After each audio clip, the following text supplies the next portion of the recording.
Right, good morning again, everyone. Welcome to another edition of Mr. West Reads, reading the Ice Monster Part 10 today. So, quick recap. So Elsie and Dottie were smuggling Wooly, the mammoth, into the pensioners' home, and they smuggled him in. And then one of the soldiers who run the home was really suspicious about Elsie because they said that the woolly mammoth was in fact a weapon that they were bringing in to test, a new secret weapon. And then remember that the woolly mammoth just went and did a big poo in the middle of the grass.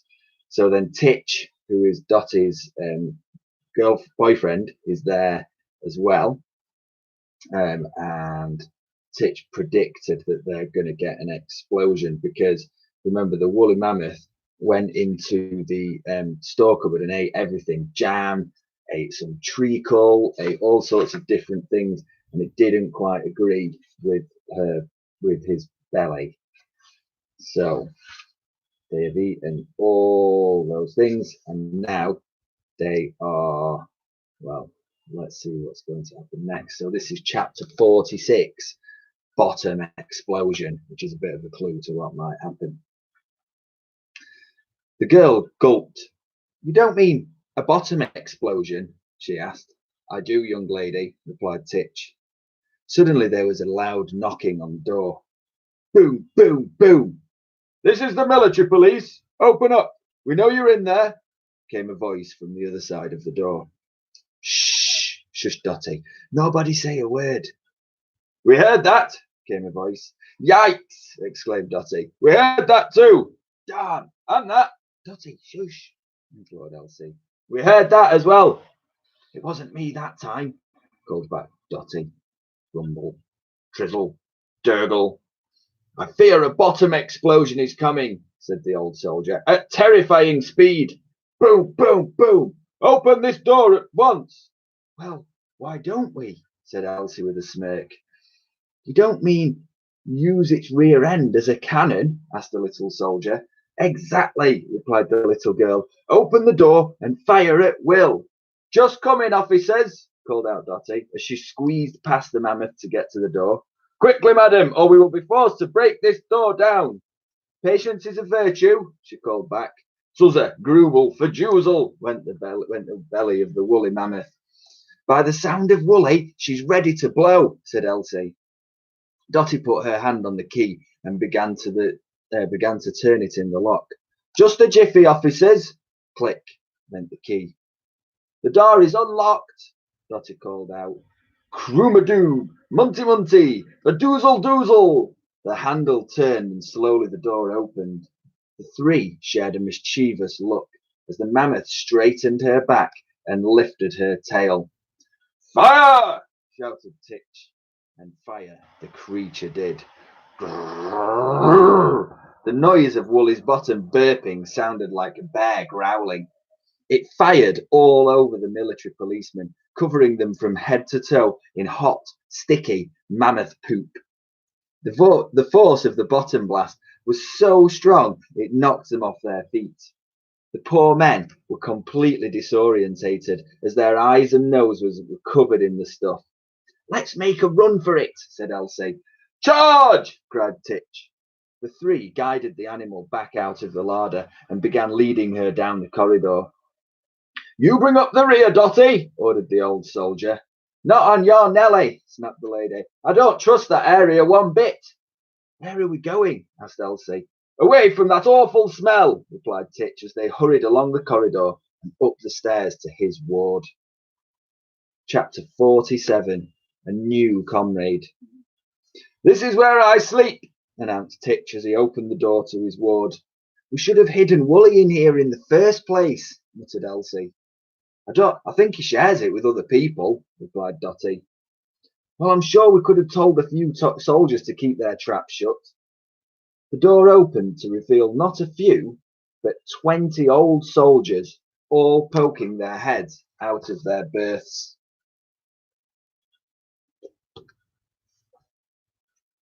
Oops, said Elsie. Slowly, Titch led the woolly mammoth into the ward by the tusk. He coughed and cleared his throat. Good morning, gentlemen. Gentlemen, if I could have your attention, please. I would like to introduce you to a new comrade. The soldiers put on their spectacles, attached any wooden arms and legs, or sidled into wheelchairs. Slowly, they approached the magnificent beast. What in God's name is it, Titch? Piped up one. Does it bite, Private? Asked another. Is this what we're having for breakfast? Said a third, who had a long white beard that made him look like a military Father Christmas. Elsie stepped forward. No, this is my friend, Wooly. Good Lord, a female in the Royal Hospital, remarked one old soldier. And another, said another. The hairy elephant thingamy can stay, but they need to go, exclaimed the third. Oh! Wooly seemed to hoot in agreement. 3 females in the Royal Hospital, thundered another old soldier. This is a disgrace. It's worse than the Boer War.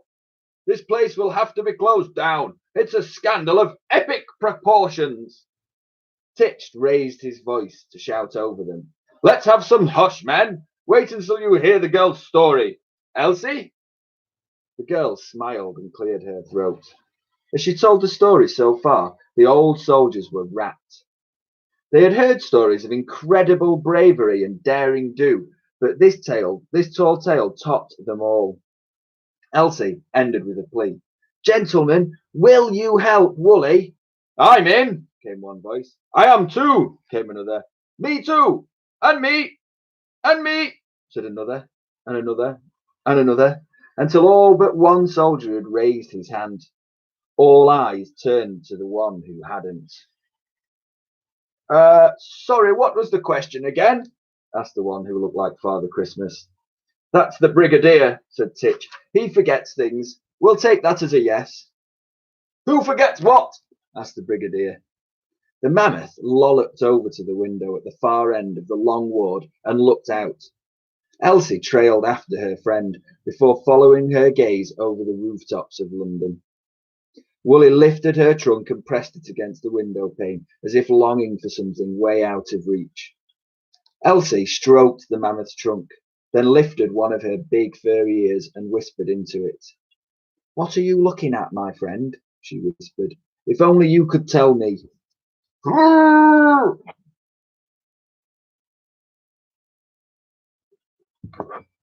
Chapter 48. North, North, North. Dotty ambled down the ward to join the pair. Do you think we could teach Wooly to talk? Talk? Yeah, then she could tell us what she was looking at. But how would we teach her to talk? Well, that would be the tricky bit, replied Dotty, looking lost in thought. Maybe we could teach her 1 who for yes, 2 who's for no, and 3 who's for maybe. Then list all the places in the world and see what she says. Elsie didn't want to hurt the lady's feelings. It's a great idea, Dotty. It just might take a while to go through every single place in the world. So she turned round to address the old soldiers. Does anyone have a compass? She asked. Admiral, you're never without yours, said Titch. That's right, Private, replied the Admiral. He began patting his pyjama pockets. Now, where did I put that blasted thing? It's round your neck, said Titch. The Admiral found it on the end of a chain. It's round my neck. Why didn't you tell me?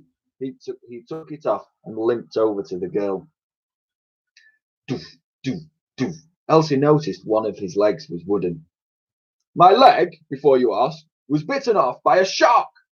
Cheeky blighter did me a favour, really. I had gangrene anyway, so the leg had turned green. Didn't have to have it sawn off. Shark died of food poisoning.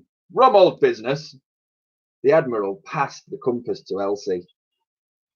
There we are, young lady. We haven't been introduced. I'm the Admiral, the only naval man in here. He was thrown out of the old sailors' home for drunkenness, remarked Titch. That night I'd only drunk 7 bottles of rum, Private, thundered the Admiral. It takes at least 9 to get me drunk. A cloud of rum-smelling breath sailed right up Elsie's nose. Her eyes watered, and she sneezed. It was so strong that for a moment herself felt drunk. Thank you, Admiral, replied the girl. Elsie held the compass flat in her hand. The black arrow was pointing exactly the way the Mammoth was pointing to. North! Exclaimed Elsie. Went the Mammoth. She does talk, added Dotty. Every time, Wooly has been pining to go north. She's talking again, remarked Dotty. So, Admiral, tell me this, said Elsie. Yes, young lady, replied the old man with a smile. What is the absolute furthest north you can go? The Admiral guided the girl over to his bedside.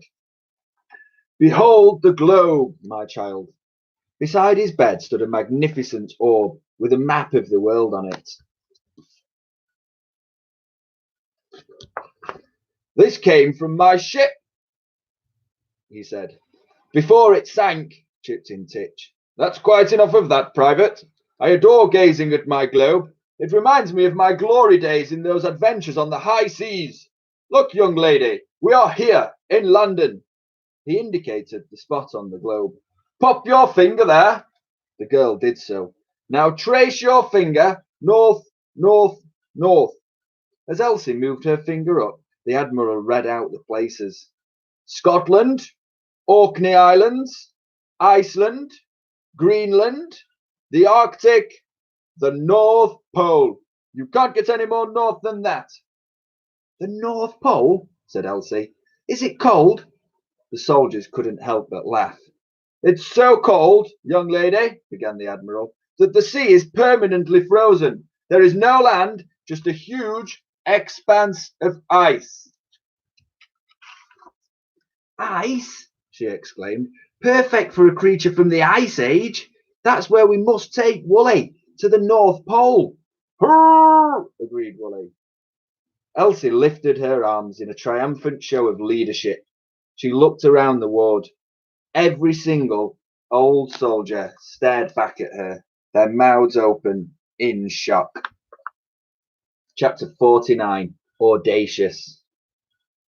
But how would we get to that there? Oh, sorry, hang on. But how would we get to that there, the North Pole? Asked Titch. We would sail, soldier, announced the Admiral. This is a job for the Navy. But surely you'll need the army for ground support, sir, replied Titch. You may be right there, Private. This is a job for both divisions of Her Majesty's Armed Forces, a joint Navy, and to a lesser extent, Army mission. Hang on, interrupted Dotty. What is it, woman? Thundered the Admiral. Don't you need a boat? There were murmurs from the soldiers. She has a point. She's not as daft as she looks. I think we're missing a chess piece. Yes, agreed the Admiral. If you're sailing, it is always best to make sure you have a boat. Otherwise, there's a strong chance you will get decidedly wet. Now, where are we going to get a boat from? All the old men became lost in thought. But Elsie began imagining a theft so audacious it would make the Sticky Fingers gang seem like nuns. I know where there's a boat you can pinch, she announced. All eyes turned to her. There were some mocking mumbles from the old men. She's a mere child. The girl knows nothing of boats. This tea tastes of coffee. Oh, it is coffee. The Admiral limped over to the girl, his wooden leg thumping on the floor. Doof, doof, doof. Pray tell us, young lady, he began grandly, where is this boat you speak of? The girl consulted the compass to see which was east, then found a window facing in that direction. It's out there. Sorry, it's out there, replied Elsie smugly, pointing down towards the River Thames. The old man hurried over to the window as fast as his leg would carry him. Doof, doof, doof. All the old soldiers followed. They gathered behind the Admiral, eager to see where the girl was pointing. There, said the girl. You can steal HMS Victory. Chapter 50, Relic. The magnificent old sailing ship was now a museum piece, and to celebrate the coming of the new century had been moved from Portsmouth and moored on the Thames. HM. Oh, I was going to explain what HMS Victory is, but it does it in this. HMS Victory, announced the Admiral before hooting with laughter. Ho, ho, ho! Ha, ha, ha! Chimed in the men. Elsie was so annoyed she crossed her arms and gave them all a stern look. What's so funny? She demanded. My dear child, began the Admiral. HMS Victory was Lord Nelson's flagship in the Battle of Trafalgar, all the way back in the year 1805. She's over 100 years old. She's a relic.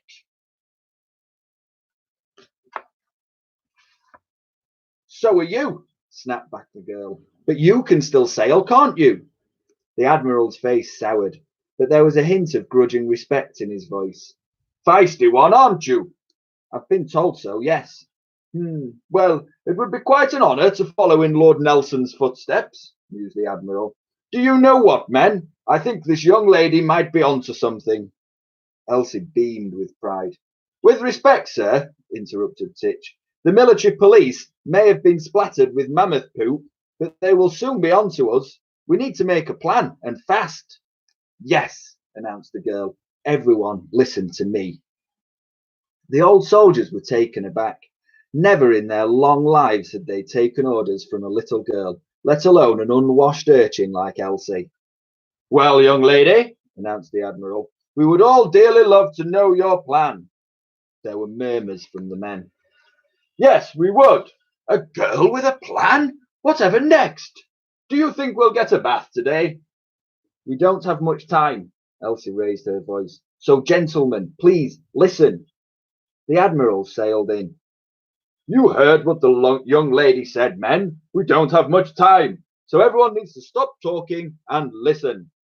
Yes, replied Elsie, and that includes you, Admiral. There were snickers of laughter from the old men.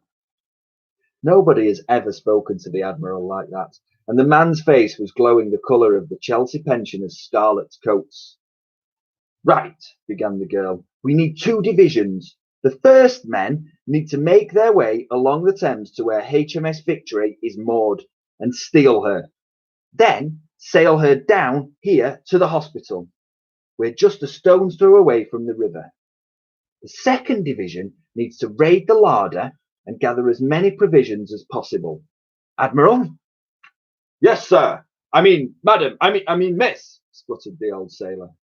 How long will it take us to go to the North Pole? The Admiral limped over to his globe and traced his finger along the route. Down the Thames, into the English Channel, North Sea, Norwegian Sea, Greenland Sea, Arctic Ocean, and boom, we're there. No more than 3 or 4 weeks. What if I need to go to the loo? Asked Dotty.